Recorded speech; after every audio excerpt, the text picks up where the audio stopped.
नमस्कार, आप देख रहे हैं आज तक। आपके साथ मैं हूं सईद अंसारी। महज 4 दिन बचे हैं। दिल्ली में वोटिंग के लिहाज से बयान युद्ध भी अपनी पूरी रफ्तार पकड़ चुका है। मोदी की आज रैली में निशाने पर सिर्फ और सिर्फ अरविंद केजरीवाल रहे। नरेंद्र मोदी ने केजरीवाल पर आरोपों की झड़ी लगा दी।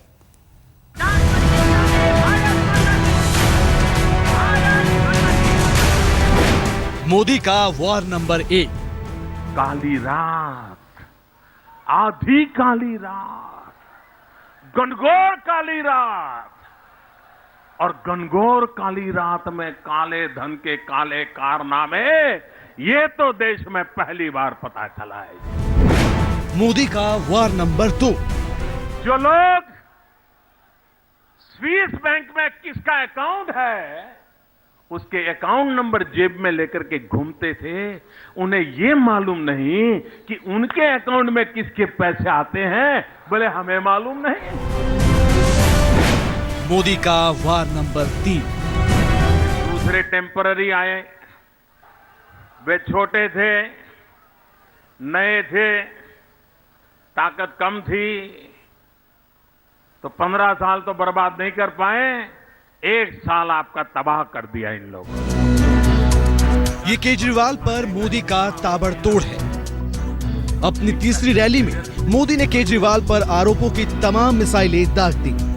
पूरा जोर केजरीवाल की क्लीन इमेज की धज्जियां उड़ाने पर रहा।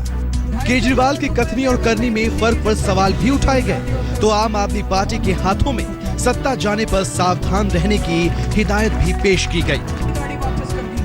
अब हमारी जिम्मेवारी है इन 16 साल की बर्बादी में से दिल्ली को बाहर निकालना,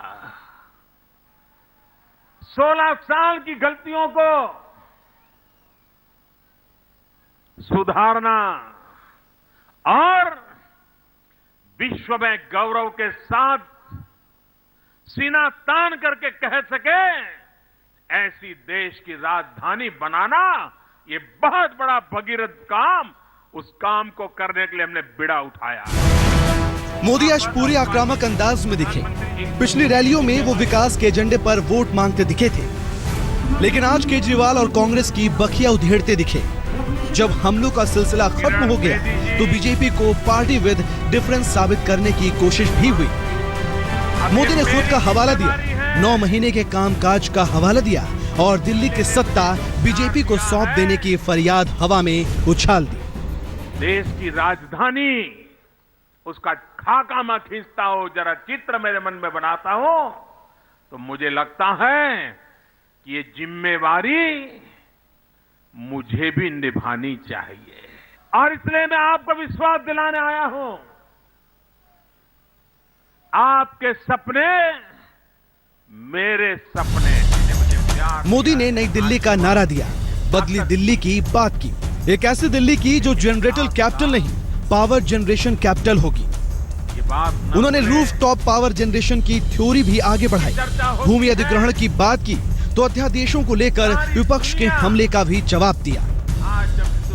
हमें इस जनरेटर कैपिटल को पावर जनरेशन कैपिटल बनाना है। हम जनरेटर कैपिटल से जनरेशन कैपिटल की ओर जाना चाहते हैं, और हम बिजली के क्षेत्र में वादे नहीं, योजना के साथ चलते हैं। अपने दम मोदी ने बीजेपी के पक्ष में समा बांधने की पूरी कोशिश की, क्योंकि वो जानते हैं कि चेहरा भले ही किरण बेदी का है, लेकिन अगर किसी शख्स में चुनाव जीतने का चुंबकीय आकर्षण है तो वो खुद मोदी हैं।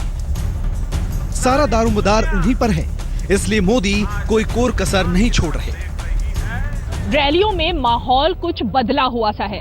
नरेंद्र मोदी का अंदाज बदला है और बीजेपी नेताओं के हौसले भी। जाहिर है जनता के नब्ज की परख रखने वाले नरेंद्र मोदी को भी शायद इसीलिए अपनी रैलियों में विकास के नारे के साथ साथ आम आदमी पार्टी पर तीखा हमला बोलना पड़ रहा है। कैमरामैन विनोद कुमार के साथ रीमा पाराशर, दिल्ली।